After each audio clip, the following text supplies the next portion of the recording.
How's it going, YouTube? DMTombstone Belts back here again with a brand new video, and today, obviously from my last video of my revisit hardcore belt,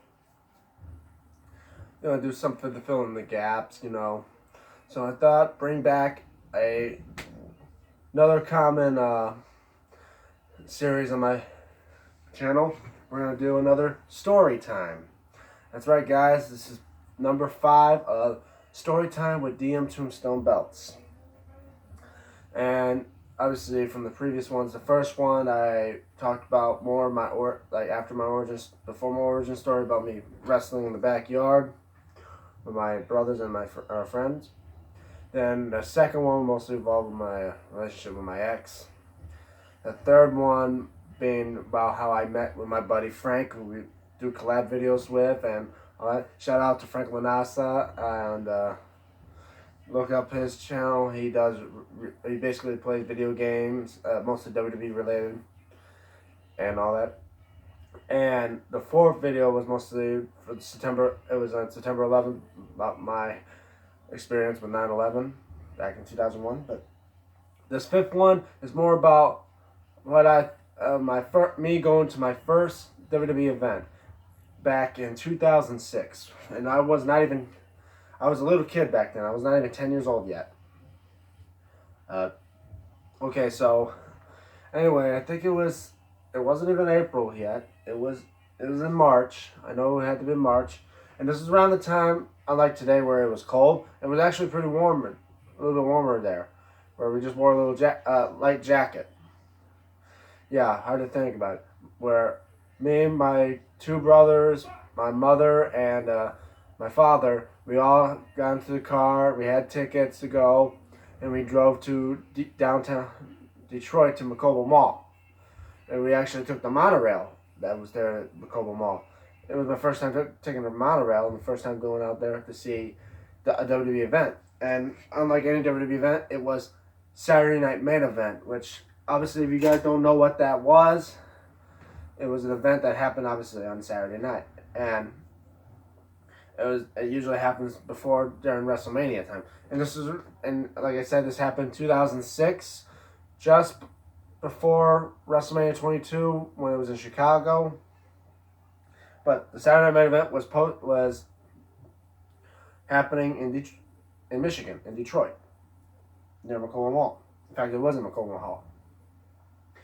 Then we got there. We entered in, and the whole place was packed. This is before I made wrestling belts, guys. I didn't make wrestling belts until I was near high school time. I was in high school around the time I was making belts. But we did have toy belts. I had the Jack Pacific World Heavyweight title, which you've seen on a couple of my older videos before I changed the name to DMTombstone belts. My older brother, had the undisputed Jack Pacific belt. And my other little brother, and that time I was there, I was wearing a Stone Cold Steve Austin jersey. Funny thing is, Stone Cold was there at the time. So, while we were there, little did we know that we were little kids. We didn't know anything about the pyro about to go off or how loud it was going to be. We even brought signs. I brought an Undertaker Rules sign, and that I think I was the only one to bring a sign, but it's when we brought toy belts. And it was around the time for wrestling, and the place was awesome. It was packed, seeing the ring from where we were, and obviously they were promoting WrestleMania 22. I'm trying to remember most of the matches. I think it was Big Show versus Carlito. And around the time, Big Show was the one half of the World Tag Team Champions with Kane. And when Big Show came out here, well, literally out of nowhere, just hear a big BAM! The pyro goes off. I made me jump, made my brothers jump. My brother probably pissed his pants. Oh yeah, I want to say, your discretion advised as well for me if I curse. So, just saying this is probably not family friendly, but maybe, I'm not sure. Who cares? Anyway, my brother, he said he pissed his pants when the power went up. And, of course, for me, I would say, yeah, the power usually scare me too. But now that they kept the pyro for a couple of years or several years until like after I graduated, and then they got rid of the pyro, probably because of most of the related accidents they had with pyro, because pyro was unpredictable. It's basically like fireworks. You can't predict when a firework can go off at any time.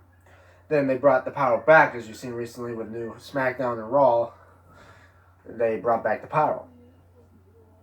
It was like they bring back like almost feels like the Attitude Era all over again. But in the meantime, we were watching that with Carlito versus Big Show, and man, even from the distance, we saw how tall Big Show was. Like that guy was huge. And obviously, I think he beat Carlito. I'm trying to remember the matches. Yeah, it's really hard to remember. I believe there was one. It was, I don't know. Rey Mysterio was in one of the matches. And this is just when Eddie Guerrero passed away. So, and my mom was a big, huge fan of Eddie Guerrero. You know, Viva la Raza. It was her favorite wrestler. But sadly, he passed away that time, and she was kind of, you know, I don't know how to say, saddened to the fact. Yeah, I'll probably say that. And then when Rey Mysterio came out, and I think it was either my little brother or my older brother's favorite wrestler right there at the time. And I think he was either taking on Randy Orton or something like that. I'm not sure. But Randy Orton was there. I believe Kurt Angle was there. He was the heavyweight champion. Those guys went at. My mom was just like, man, I didn't know Rey Mysterio was that short. It was like, oh, God. And yeah, I mean, for him, yeah, he is pretty small. And I remember seeing Rey Mysterio a couple of times as well. Actually, recently when I went to SmackDown, I saw Rey Mysterio. And that was pretty cool. Then there was Edge doing a promo for his matchup at WrestleMania against Mick Foley. It was the hardcore match. Lita came out with Edge. Then here comes the hardcore legend Mick Foley. They fought a little bit in the ring. Then Mick Foley pulls out the thumbtacks, pours it on the ground. But then before he'll slam Edge on them, he goes face first under the thumbtacks. And literally, you see his face literally just shining up with those thumbtacks in his face. I was like, man, that's disturbing. But it was pretty sick. Then there was, and all this was happening, several times the power goes off, and it just, makes us jump, scaring the piss out of us. Many times taking a couple breaks, don't want to talk about that. And the place was getting smoky, too. Then there was a segment with Booker T and the Boogeyman. And obviously the Boogeyman was my dad's favorite. Just a weird, creepy guy who ate worms. I'm pretty sure some of you guys that watch probably remember the Boogeyman. If you do, probably leave a comment below what you guys think of the Boogeyman. But when Booker T and them were trying to, get out of the fighting the Boogeyman, saying to fake the leg injury, then there was talk about dancing out. You actually see it on the big Titantron. Sorry, guys. Then, I don't know, you see Boogeyman come out with hearing the theme. Obviously, the Boogeyman didn't come out to the ring, or Booker T, which kind of sucked, because Boogeyman was an okay character. But to all my time favorite, we're going to get to. So, and you see them, Charmel and Booker T running through the locker room in just towels and that. And oh my God, that was funny. Then there was the beer drinking contest. Stone Cold Steve Austin, yes, I can't believe I was there with Stone Cold, versus John Bradshaw Layfield, or JBL.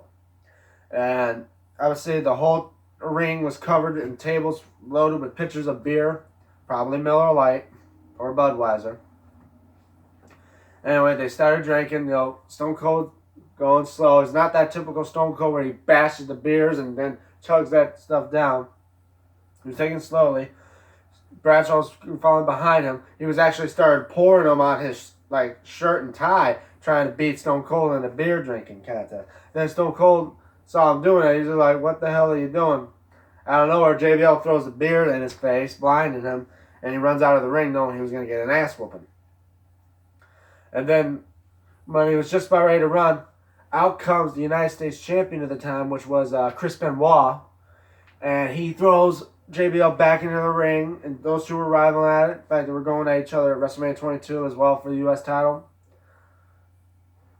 And then Stone Cold just starts throwing beer at his face, start stomping a mud hole in him, Lou Thesz press, and I think he actually stunned him. And then just hearing the music, there, I was riled up. There, I was wearing the Stone Cold jersey. I don't know if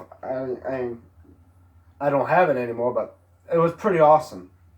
Took JBL's hat, was starting to wear it, and crowd gone wild. Like, oh hell yeah. Then there was the promo for obviously my favorite type of characters. I believe Daivari came out with Mark Henry, the world's strongest man, and Daivari was managing him at that time, and they were talking about facing the Undertaker at WrestleMania in the casket match. You guys remember that? And all of a sudden, out of nowhere, you just hear dong, like the lights just go out, and for the light flashings, you can actually see a little bit of what was going on. Here you see the Druids coming out, literally speed walking down the ramp with the large casket. And all of a sudden you hear the theme, like dong, like literally the lights starting to, you see the smoke. And out of nowhere, here comes the Undertaker. The his pyro, like the flames just, and man, where I was sitting, literally I would say the ramp where they had that flaming pyro was a good at least 100 feet away, maybe at 200 max. And man, from where I was sitting, obviously it was a cheap seat. It wasn't ringside, but you felt the flames coming out of that pyro. It felt like you were just standing right there next to it. So I would imagine how the heat would have been with Undertaker standing right there with that pyro. I remember when the pyro went off, when he was standing in the wrong position, actually had two flames jumped up and behind him during Elimination Chamber in 2010, where he actually suffered some, I think they said it was like second-degree burns, but anyway. And where I was sitting, literally the flames felt like I was getting my hair singed and my eyebrows singed. I was literally holding the sign up, and it was like, man, felt that I couldn't even sweat because the heat was so intense. It was literally drying my skin out. Then see him come into the ring, fighting Mark Henry, striking him a couple times. Daivari tries to jump in. Then he actually gets hit with a tombstone on top of the casket. Then I think Undertaker walks out, and has Daivari cut it out. I don't remember if John Cena was there, because he was WWE Champion at the time. But they showed Shawn Michaels taking on Shane McMahon at the time in a matchup, because he was fighting Vince McMahon. And I believe he got screwed over when Vince McMahon called for the bell when Shane put him in a submission hold. And of course Shane McMahon won the match. And then I believe that's all I can remember. I'm pretty sure there was more to it, but I was only around 10 years old, and it's hard to get most of my memories there. I wasn't even 10 yet, actually. Yeah, I was about 9 years old, and I was just starting to. I got most of the stuff thought out of, and then we hung around a little bit. We were ready to rush out, holding stuff. Obviously, I lost one of my cool hats there. It was a white hat with like some Chinese lettering on it and a golden dragon. I hope obviously left it there, but luckily we didn't leave anything else there. But it was pretty cool to go to Macoba Mall and go to a WWE event for the first time. And then I was hooked to it ever since. And I've been to other places, like I've been to SmackDown, I've been to Raw, and as well I've been to WWE Live events, SmackDown Live, and of course I've been to my first pay-per-view. I actually been to a pay-per-view, guys. I've been to Hell in a Cell. I'm still hoping to go more. I was hearing about SmackDown going to Detroit next week, actually, but I'm probably not going to be there now, especially the fact, yes, I wouldn't mind going there, showing off my newest homemade hardcore belt, but to each their own. Sometimes you can't go to every event that comes to Detroit, especially with my working schedule. It's a little bit harder to do, but most of the time, I'm going to say I want to wait till when WrestleMania comes back to Detroit, and when it does, obviously, I'm going to save up my money and save up to get tickets to go there, guys. That's right. You want to see, I'm going to tell you, DMTombstone belts will go to WrestleMania Sunday. Only when it comes back to Detroit. I'm hoping it won't be WrestleMania 43, because it seems to me like they do WrestleMania for Detroit every 20 years or so. I just hope it ain't like that. I mean, because we already know WrestleMania 37 now is going to be in Hollywood. Don't know what 38 or 39 plans are, but just hopefully it'll be before 43, because I want to go to WrestleMania sometime in my life, like everyone else would. But anyway, that was my story about me going to my first WWE event. Obviously, you don't want to know about me leaving there, and like how much of a pain in the ass it is to leave to Detroit, because that could be someone else's story. But anyway, that's my story about me going to Saturday Night Main Event. That actually was then filmed on it and was shown again on TV. Obviously, didn't show us because we were on the side where the cameras don't face the audience, because we didn't. Those were more expensive. But anyway, guys, that is it for me. Hope you guys enjoyed this video. But as well, oh yeah, I almost forgot, guys. There's going to be another special video, hopefully sometime within the week of this video, and hopefully, guys, you're going to enjoy it. But in the meantime, don't forget to leave a like on this video. Don't forget to share it. Don't forget to subscribe. Leave your comments below what you guys think. And as well, follow me on Instagram at DME96. And as well, follow me on Twitter at DMTombstone96. I'm DM Tombstone Belts. And I'll see you guys in the next video.